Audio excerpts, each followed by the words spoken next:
Buenas tardes, mi nombre es Wilmer Jesús Solano Contreras, estudiante del programa de Comunicación Social. Hoy le vengo a hablar sobre 4 preguntas de la educación ambiental. En la primera está, clarifique las corrientes antropocentrismo y biocentrismo. La antropocéntrica reconoce al hombre como único ser con razón y voluntad libre, mientras la biocéntrica dirige su interés al concepto de vida o biodiversidad. En los derechos humanos, el centro está puesto en la persona. Se trata de una visión antropocéntrica. En los derechos políticos y sociales, es decir, de la primera y segunda generación, el Estado le reconoce a la ciudadanía esos derechos como parte de una visión individualista e individualizadora de la ciudadanía. Por otra parte, en los derechos de la naturaleza, el centro está puesto en la naturaleza, que incluye, por cierto, al ser humano. La naturaleza vale por sí misma, independientemente de la utilidad o de los usos que dé el ser humano. Esto es lo que representa una visión biocéntrica.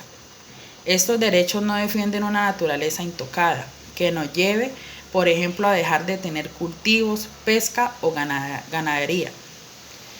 Estos derechos defienden el mantenimiento de los sistemas de vida, los conjuntos de vida. Su atención se fija en los ecosistemas, en las colectividades y no en los individuos. Se puede comer carne, pescado y granos, por ejemplo, mientras me asegure que queden ecosistemas funcionando con sus especies nativas. En la segunda pregunta tenemos, identifique cuáles son los derechos de la primera, segunda y la tercera generación. Los derechos de la primera generación son derechos civiles y políticos de carácter individual.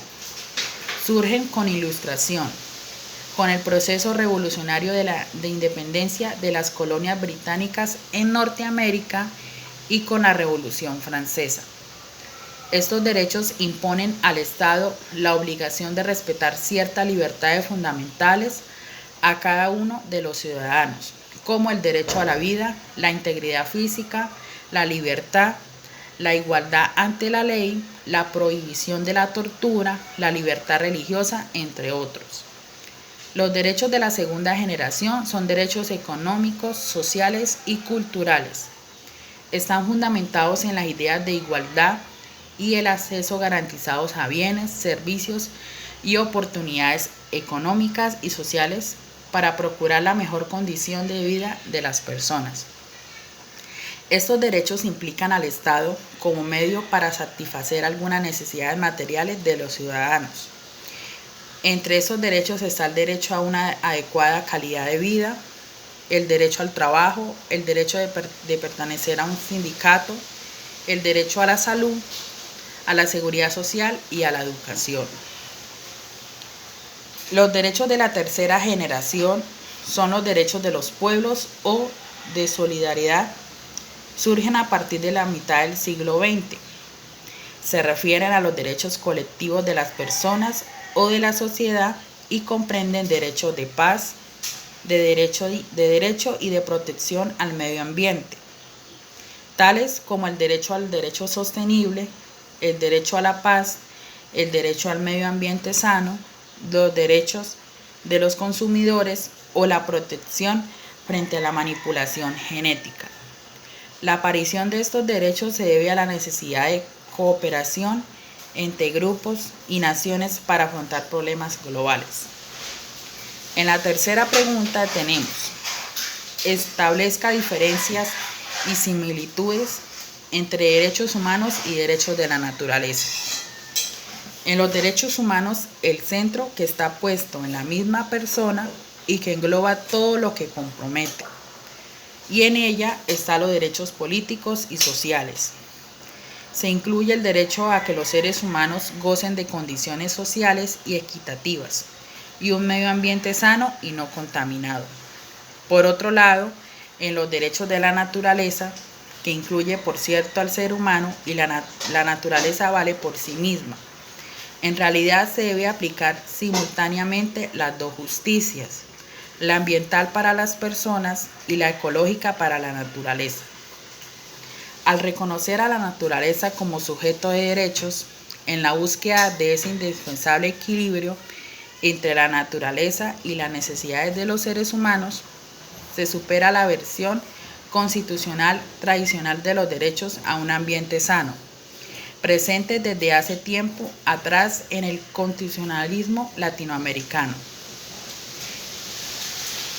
En este sentido estricto, tal como propone Eduardo Gunas en el 2009, urge distinguir que los derechos a un ambiente sano son parte de los derechos humanos y que no necesariamente implican derechos de la naturaleza.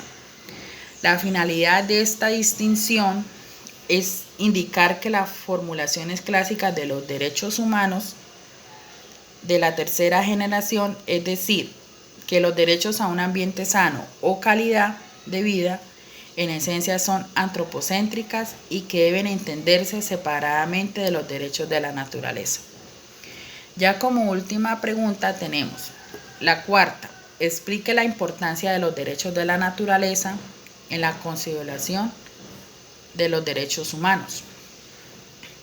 Los derechos humanos hoy se encuentran ya ligados a los derechos de la naturaleza, con el reconocimiento y consolidación que inició con la Carta de la Naturaleza de las Naciones Unidas de 1982, la cual estableció que la especie humana es parte de la naturaleza y la vida depende del funcionamiento ininterrumpido de los sistemas naturales, ya que señala además que toda forma de vida es única y merece ser respetada, cualquiera sea su utilidad para el ser humano.